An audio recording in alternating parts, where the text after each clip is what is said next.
وانتهت مباراة نهائي كاس الملك بين الهلال والنصر، وبيفوز الهلال على النصر بركلات الترجيح. مبروك لجمهور الهلال، هارد لك لجمهور النصر. الفرقتين قدموا مجهود كبير جدا جدا طول المباراة. انت لعبت 4 اشواط، انت لعبت تقريبا 130 دقيقة، الفرقتين لعبوا ناقصين على مدار تقريبا 45 دقيقة. النصر بدأ اول طرد لأوسبينا في الدقيقة 56 وفضل يلعب الشوط الثاني ناقص لاعب، والهلال في نهايه الشوط الثاني فقد 2 لعيبه في قلب الدفاع، كوليبالي وعلي البليهي. في اللحظه دي النصر كان متسيد المباراه، وكان المفروض ان هو فعلا بعد التعادل يكسب 2 و3. النصر ضيع على نفسه النهارده فرصه فوز ثمينه جدا وفوز بكاس الملك، لكن لا قدر الله وما شاء فعل احنا وصلنا لضربات الترجيح، وضربات الترجيح دي انا بعتبرها ضربات الحظ، وكل جمهور الهلال كان مطمن لان عنده حارس كبير زي ياسين بونو. النصر خسر المباراه بتفاصيل بسيطه جدا. اول حاجه مصيدة التسلل اللي النصر وقع فيها النهارده 12 مره مقابل مرتين للهلال.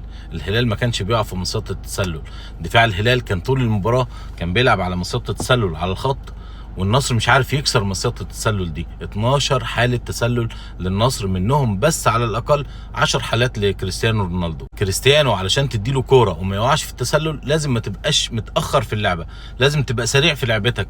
فالتأخر في اللعب من نص الملعب لكريستيانو هو ده اللي وقعه دايما في التسلل. 10 حالات تسلل، وكان يمكن النهارده لو ظبطوا الحتة دي كان ممكن كريستيانو يحط هدف او هدفين، والنصر النهارده يحرز على الاقل 3-4 اهداف. لكن هي مباريات النهايات دي بتتلعب على التفاصيل الصغيره جدا. الهلال فضل يقاوم ويدافع وفضل يلعب بجهد زي ما النصر فضل يلعب برضه بجهد وضاغط الهلال، لكن في الاخير هم فضلوا يلعبوا على التعادل على اساس ان انت توصل لضربات الترجيح، وهم عارفين ان هم عندهم حارس زي ياسين بونو، وفعلا حارس كبير جدا كان بيطلع على كل كوره، مفيش ولا كوره راح في اتجاه مختلف، وقدر فعلا يصد كورتين. وليد عبد الله كمان صد كوره كتر خيره، وهو ده فعلا وليد عبد الله لما بتحتاجه بتلاقيه. وليد عبد الله كان قاعد ولا اصلا كان في حسابات اي حد ان هو ممكن ينزل يلعب المباراه، ومع ذلك بينزل مركز، مع ذلك بينزل في ركلات الترجيح بيصد لك ركله وبيديك افضليه ان الكره اللي بعدها لو انت حطيت الهدف انت كسبت البطوله خلاص. لكن للاسف الخبره هي اللي ضيعت البطوله دي. كريستيانو النهارده بعد المباراه بيبكي كانه عيل صغير لسه عنده 22 23 سنه وبيدور على اول بطوله ليه. ده مش راجل عنده 39 سنه، لعب على الاقل ساعتين وزياده النهارده، وكان بيلعب بكل روح وباستماته، وكان بيموت نفسه في الملعب ونفسه ياخد البطوله. وبعد البطوله قعد يعيط ويبكي زي ما يكون عمره ما شاف بطوله في حياته.